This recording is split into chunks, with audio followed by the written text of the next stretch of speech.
नमस्कार दोस्तों, स्वागत है आपका अपने चैनल धार्मिक ज्ञान जीरो। एक मैं आपसे से रिक्वेस्ट करते हैं कि वीडियो को अंत तक देखें, स्किप बिल्कुल भी ना करें। वीडियो पसंद आए तो लाइक करें, साथ ही दोस्तों रिश्तेदार में शेयर एंड सब्सक्राइब जरूर करें, क्योंकि इसे हमें वीडियो बनाने का मोटिवेशन मिलता है।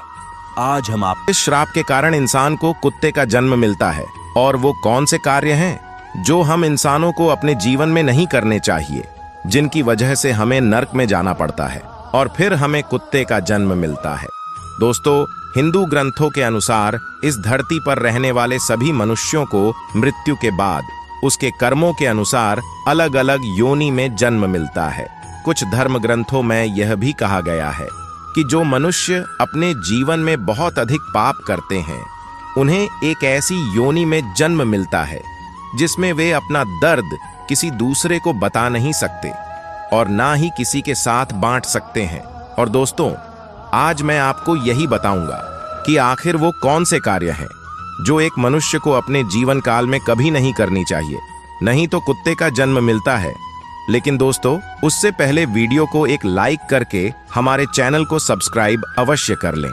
दोस्तों, एक बार देवी सरस्वती ब्रह्मदेव से मिलने जाती हैं और ब्रह्मदेव से पूछती हैं, हे प्रभु, जब मैं आपसे मिलने आ रही थी तो मैंने देखा कि पृथ्वी लोक पर एक कुत्ता अपना कष्ट भरा जीवन जी रहा था, और वो जहां भी जाता लोग उसे डंडे से मारते हैं और उसको अपना भोजन पाने के लिए इधर उधर भटकना पड़ता है।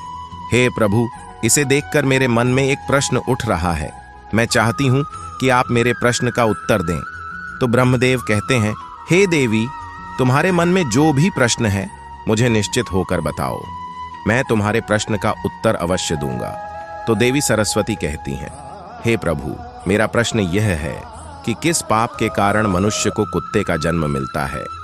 तो ब्रह्मदेव मुस्कुराते हुए कहते हैं, हे देवी, आज मैं आपको एक कथा सुनाता हूं, जिसे सुनकर आपको आपके प्रश्न का उत्तर अवश्य मिल जाएगा, इसलिए कहानी को पूरे मन से सुनना। तो देवी सरस्वती कहती हैं, आप कथा को सुनाइए, प्रभु मैं पूरे मन से कथा को अवश्य सुनूंगी।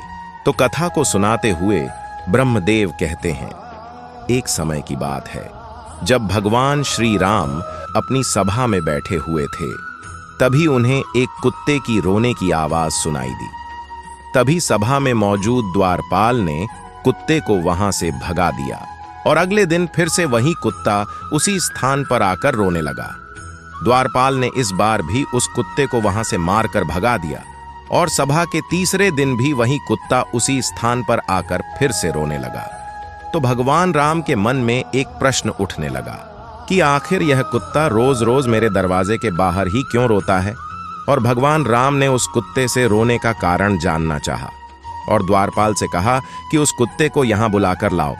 तो उस कुत्ते को बुलाने के लिए द्वारपाल उसके पास गए और बोले, प्रभु श्री राम ने आपको अपने दरबार में बुलाया है। कुत्ता बोला, हे मुनिवर, मुझे एक ऐसी योनि में जन्म मिला है जिसका मंदिर, राजभवन, रसोई घर और गौशाला जैसे पवित्र स्थान पर जाना मना है। तुम जाकर प्रभु श्री राम से कह दो कि वे स्वयं मुझसे मिलने के लिए यहां पर आ जाएं। और फिर द्वारपाल ने कुत्ते की सारी बातें भगवान श्री राम से जाकर बताईं।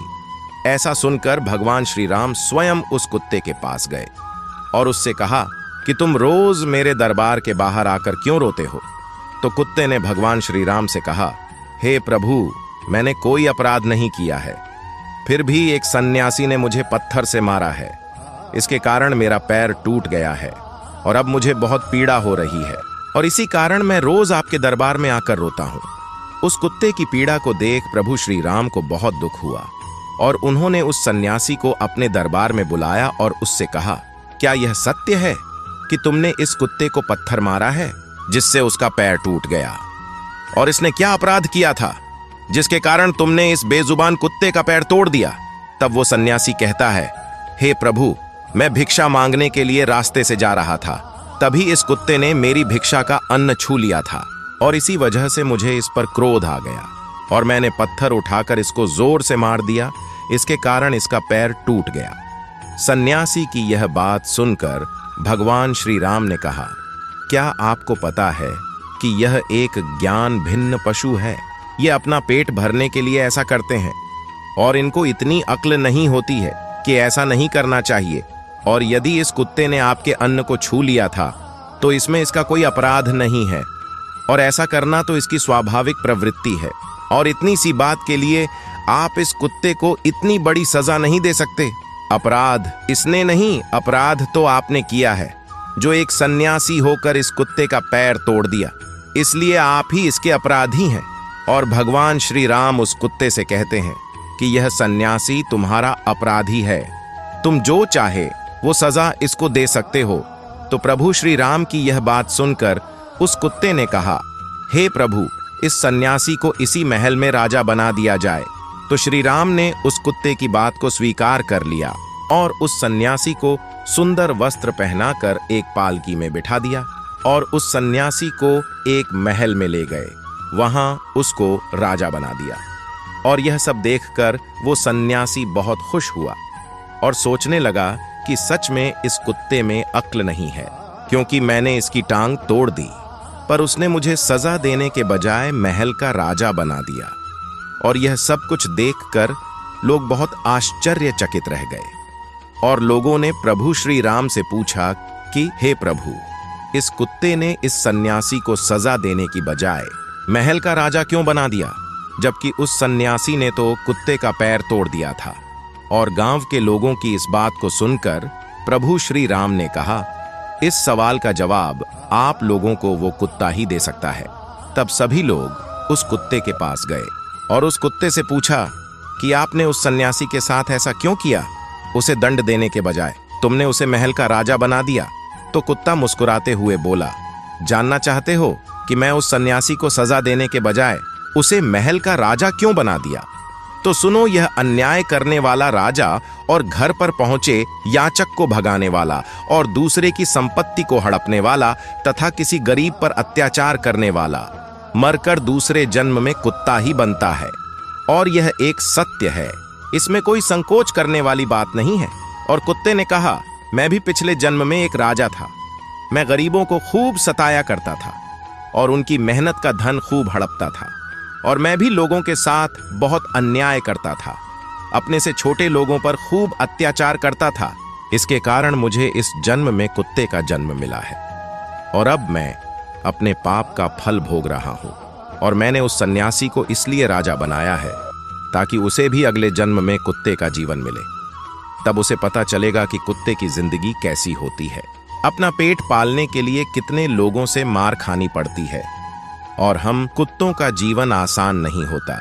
कथा को आगे बताते हुए ब्रह्मदेव कहते हैं, हे देवी, यह वही लोग हैं जो पाप धोने के लिए गंगा जी में जाते हैं, किंतु वहां से आते ही फिर से पाप करना शुरू कर देते हैं। और फिर देवी सरस्वती कहती हैं, प्रभु, क्या गंगा जी में पाप नहीं धुलते हैं? तो ब्रह्मदेव मुस्कुराते हुए कहते हैं, गंगा जी में वही पाप धुलते हैं जो अनजाने में हो जाते हैं। जानबूझकर किए गए पाप कभी नहीं धुलते। और गंगा जी में स्नान करने से वही इंसान पवित्र होता है जिसका मन साफ हो और मन में कोई लालच ना हो। गंगा जी में छल कपटी इंसान का कुछ नहीं होता है। प्रत्येक मनुष्य को अपने कर्मों का फल अवश्य मिलता है। तो प्रिय मित्रों, इसीलिए आपसे हाथ जोड़कर अनुरोध है कि किसी भी जानवर को कष्ट ना दें। यदि कोई कुत्ता आपके घर पर आता है तो उसे यदि रोटी नहीं दे सकते तो उसे मारो भी मत, क्योंकि वो भी एक जीव है, उसे भी दर्द होता है और ईश्वर आपके पापों को देख रहा है। मित्रों, वीडियो अच्छी लगी हो तो वीडियो को लाइक करके चैनल को सब्सक्राइब करना ना भूले। जय श्री कृष्ण।